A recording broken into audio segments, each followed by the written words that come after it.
एक अधेड़ उम्र का राजा था जो हर वक्त परेशान रहता था। सब कुछ होते हुए भी राजा को दुख था, तो वो ये कि उसकी कोई संतान नहीं थी। राजा ने संतान प्राप्ति के लिए बड़े से बड़े विद्वान पंडित से लेकर ज्योतिषियों तक को दिखाया, पर सबने राजा की कुंडली देखकर एक ही जवाब दिया कि महाराज, आपके भाग्य में संतान सुख नहीं है। अंततः राजा एक साधु के पास वन में चला जाता है और उनके पास रहकर जी जान से उनकी सेवा करने लग जाता है। ऐसे ही समय बीतता गया। राजा को महात्मा जी की सेवा करते पूरे 12 साल हो गए। तब एक दिन साधु ने राजा से पूछा, वत्स, तुम्हें मेरी सेवा करते आज पूरे 12 साल हो गए। इन 12 सालों में न कभी मैंने तुमसे तुम्हारे यहाँ आकर मेरी सेवा करने का उद्देश्य पूछा और न ही कभी तुमने मुझसे कुछ मांगा। मैं तुम्हारी सेवा से बहुत प्रसन्न हूँ, मांगो जो भी मांगना चाहते हो। तब राजा ने हाथ जोड़ साधु महात्मा जी से कहा, महाराज, मुझे किसी चीज की कोई कमी नहीं है, बस कमी है तो एक संतान की।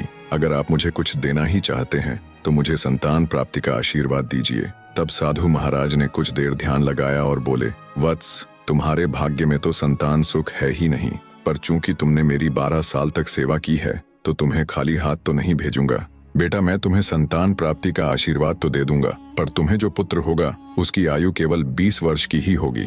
महात्मा जी की बात सुन राजा बोला, हे साधु महाराज, 20 वर्ष ही सही, हमें संतान सुख तो मिलेगा। और वैसे भी महाराज, मेरी आयु 60 वर्ष की तो हो ही चुकी है। 20 वर्ष तक तो शायद मैं भी जिंदा न रहूं। इसलिए हे महाराज, कृपया मुझे संतान प्राप्ति का आशीर्वाद दीजिए। राजा की बात सुन महात्मा जी राजा को संतान प्राप्ति का आशीर्वाद दे देते हैं। साधु महाराज को प्रणाम कर राजा खुशी खुशी अपने राज्य लौट आता है। कुछ ही दिन पश्चात महारानी गर्भवती हो जाती है। पूरे राज्य में खुशियों का माहौल था। तय समय पर महारानी जी ने एक बिल्कुल स्वस्थ पुत्र को जन्म दिया। ये देख राजा की खुशी का ठिकाना न रहा। राजा ने अपने पुत्र का नाम वीरध्वज रखा। वीरध्वज जब थोड़ा बड़ा हुआ तो राजा ने उसको शिक्षा ग्रहण करने के लिए बाहर भेजने की बजाय राजमहल में ही उसकी शिक्षा की व्यवस्था कर दी। समय बीतता गया। राजकुमार वीरध्वज की सभी प्रकार की शिक्षा और शस्त्र विद्या पूरी हो चुकी थी। वो अब एक आकर्षक युवा बन चुका था। राजकुमार के जवान होते ही दूसरे राज्यों से उसके विवाह के प्रस्ताव आने लगे। राजा भी अपने पुत्र के लिए योग्य कन्या देखने लगे। वे साधु की बात को बिल्कुल भूल चुके थे कि उसके पुत्र की आयु तो सिर्फ 20 वर्ष ही है। पुत्र सुख मिलने के पश्चात राजा की सेहत भी एकदम ठीक ठाक थी।